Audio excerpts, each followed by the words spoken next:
that, and the story of Green Cottenham, who you saw a little bit about there in the film, Green Cottenham was he's really the central character in the book, and one of the two central characters in the film. And Green was a young man who was arrested in March of 1908.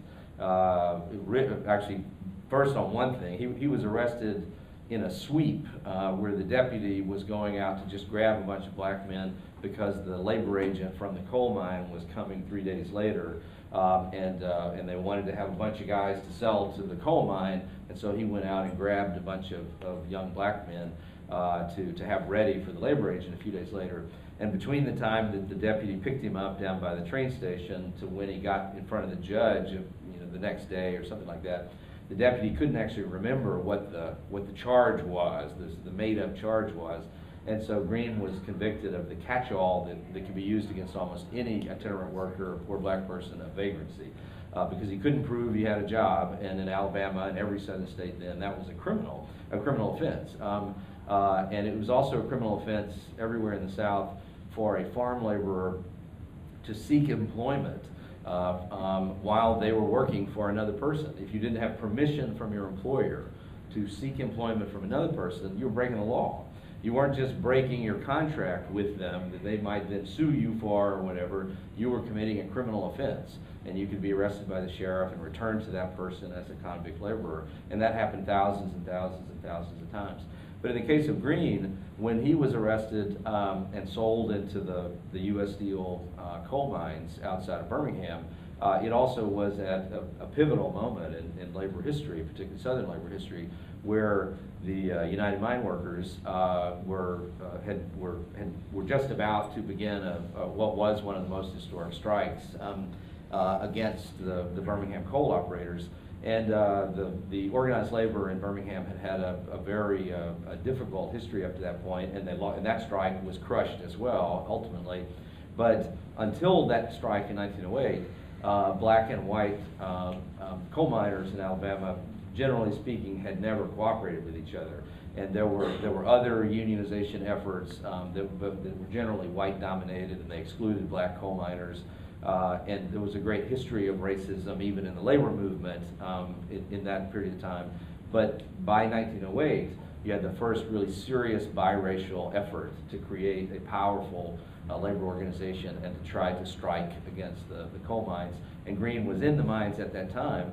And what these convict laborers were used for was to break the strike. Was that when the free miners would stop working, they would bring in and they would go round up even larger numbers of black men and arrest them or come up with trumped up reasons to force them in the mines to try to break the strike.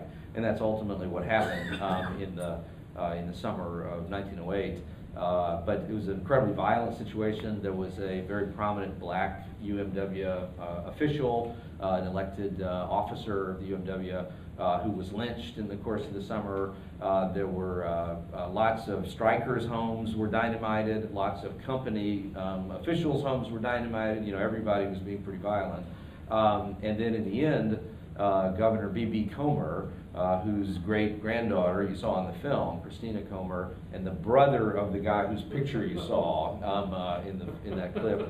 But Governor Comer, in the middle of that summer of 1908, sent in the state militia to militarily attack the miners, and that's essentially what crushed the strike. And then Green died in the midst of all that. He became sick in August of 1908 and died a very, very ignominious death, August 15th, 1908, which happened to also be the same day that August 15th was the same day that in Springfield, Illinois, in response to a false claim by a white woman that she had been raped by a black man. It was actually, they were having an interracial love affair that had then been discovered by her husband, and so she made up that he had actually raped her. And for Springfield, Illinois at that time was the blackest city in the Midwest. Abraham Lincoln's hometown. It was the far blacker place than Chicago. The Great Migration was just beginning at that time. And the whites of Springfield, Illinois went on a rampage that lasted 3 days and essentially burned all of the black sections of Springfield and burned all of the businesses of Springfield. A lot of people were killed, including one black man, sort of the wealthiest black man in Springfield, who had known Abraham Lincoln. He, as a young man, had been a cobbler who made shoes for Abraham Lincoln, and then had gone on to have success in life and married a white woman. And at one point during the riot, he was specifically targeted and was hung in his front yard. And so that happened the same day. The Green Cottenham was dying in Alabama, and after that, Governor Comer, and a delegation of the representatives of the coal operators went to the union leadership and said, you know, in the strike now, or the same thing that happened in Springfield, Illinois, is going to happen to all of you here in Birmingham. And very shortly after that, they did attack them, you know, with the militia, and that was the end of the strike.